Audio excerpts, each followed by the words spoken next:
Hi guys, welcome to Paleo Greenbird. Greenbird here. I am at my local supermarket. I just thought I would share a little bit about what's going on in my area with this whole pandemic going on. It's not something I like to talk a lot about. That's why I haven't done a lot of videos.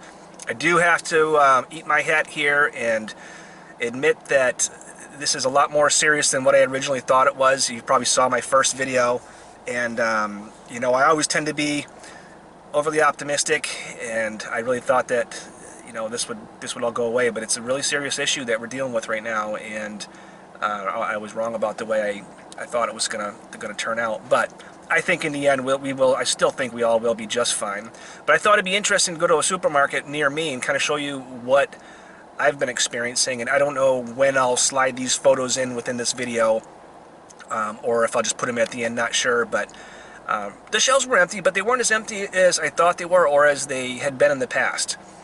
You'll notice that there were a lot of frozen food. Seems to just be everybody's wiping out the frozen pizzas and the frozen burritos and the frozen vegetables. People seem to like frozen things. That's okay, I get it.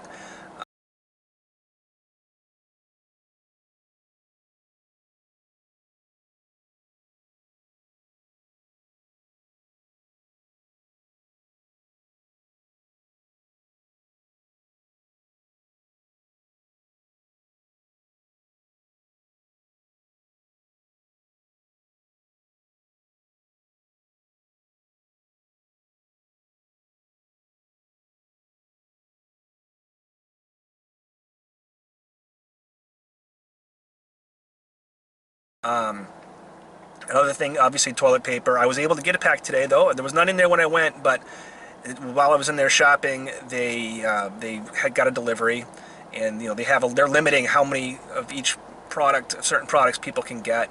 So I picked one up because I have friends that have had a hard time getting it. I personally have plenty, but it's nice to be able to help your friends when they need you, and nice for them to be able to help you when you need that. And I did a little bit of shopping because my wife works retail, and even though there's been the self-quarantine, she has had to still continue to work. And today she found out that they're shutting her store down for at least 2 weeks, and we think it's going to be longer than that. So we have our opportunity now to really follow that self-quarantine and all of us stay home. So I made sure that we already had enough for 2 or 3 weeks, probably a month, but I went out and tried to at least double that, just in case the quarantine extends. We want to be able to respect that and protect each other, so I tried to get a little bit more prepared.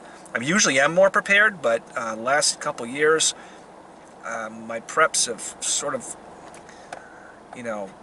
gone by the wayside, and I'm paying for that.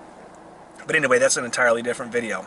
So I was able to, and one thing I wanted to share with you too, is that throughout this whole thing, one of the things that I've noticed the most is that in my area anyway, I live in Maine, right on the Maine-New Hampshire border. The stores that I shop at are actually closer to get to in New Hampshire than they are in Maine. But I've noticed everywhere I go, people are still just very friendly and kind, and everybody's cleaning. I'm super impressed with how much responsibility everybody's stepping up to accept, because every time I go into a store, which is not often, I try not to, but sometimes you have to, you see everybody wiping down and spraying things and washing and wearing gloves, and sometimes they have a mask, and it's good to know that people are taking this seriously, and I feel a little bit safer when I do need to go to the store, knowing that I'm at least a little bit protected. So that's just it. That's a little bit of what I wanted to share with you. I'm on my way now to my local liquor store. I'm going to see if I can find some 151 so I can make some hand sanitizer, because it is just impossible to find here. I don't know where these people are getting their hand sanitizer, but I shift to different times going to the store. Sometimes I'll go early, sometimes I'll go in during the day, sometimes I'll go late, and I haven't been able to find it. So I'm going to go ahead and see if I can make my own. And if you try and make your own, one thing you want to be really careful of, and there's a really good video on it. If I think of it, I'll link the link to her video. But it explains when hand sanitizer is supposed to be 60% alcohol. That doesn't mean you can add 60% rubbing alcohol and mix it with, aloe or whatever it is you're going to mix it with, and that's going to be okay. That means that the end result has to be 60%. So yeah, like I said, I'll try and put that link down below. But what you want to do is you want to make sure that your end result is 60%. So if you're using any type of additive into your hand sanitizer, so if you say you're going to use aloe and you're going to use maybe some sort of glycerin or something like that, make sure that you use that calculator, because otherwise you might not be making hand sanitizer that's going to be strong enough to kill the bacteria, the germs, and the viruses that you're trying to kill. So that's something to think about. So if you're going to buy isopropyl alcohol, which is almost impossible to find around here, I haven't been able to find it, make sure you're getting at least the 70%. Try and get to 90% if you can, because even with the 70%, it's basically going to be all rubbing alcohol. At least if you get to 90%, you can mix it with a little bit of aloe, and maybe like a little bit of something that's going to moisturize your hands so they don't dry out as bad.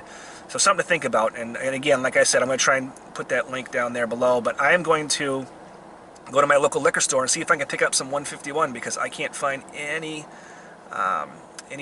around here, any type of rubbing alcohol. So I'm thinking grain alcohol is going to be my next closest bet. So just thought I'd share that with you. Another tip I'll leave you with on this video is, you'll see I'm pretty scruffy looking. I haven't shaved.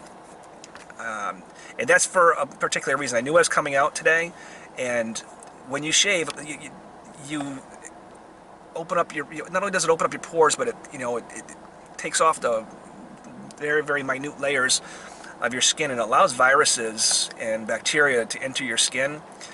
Fun fact, archaeologists, when they're going to go enter a tomb, or when they're going to go explore a cave or anything like that, they deliberately do not shave for that particular reason.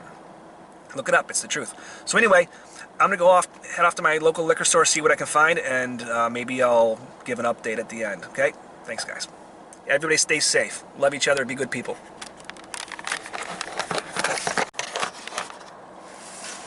Alright, so here's the update. My liquor store does not have any 151. In fact, they don't even carry it. So, I don't know why that is. So I might check Maine, because in Maine, they don't have liquor stores. You can sell hard alcohol right in the grocery stores.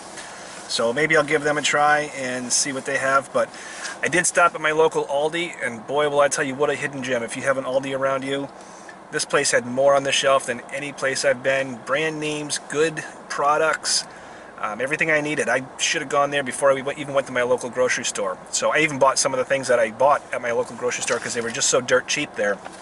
So anyway, hope everybody out there is doing well, staying safe, spending time with your family, and helping each other out. We'll get through this. Paleo Greenbird signing out.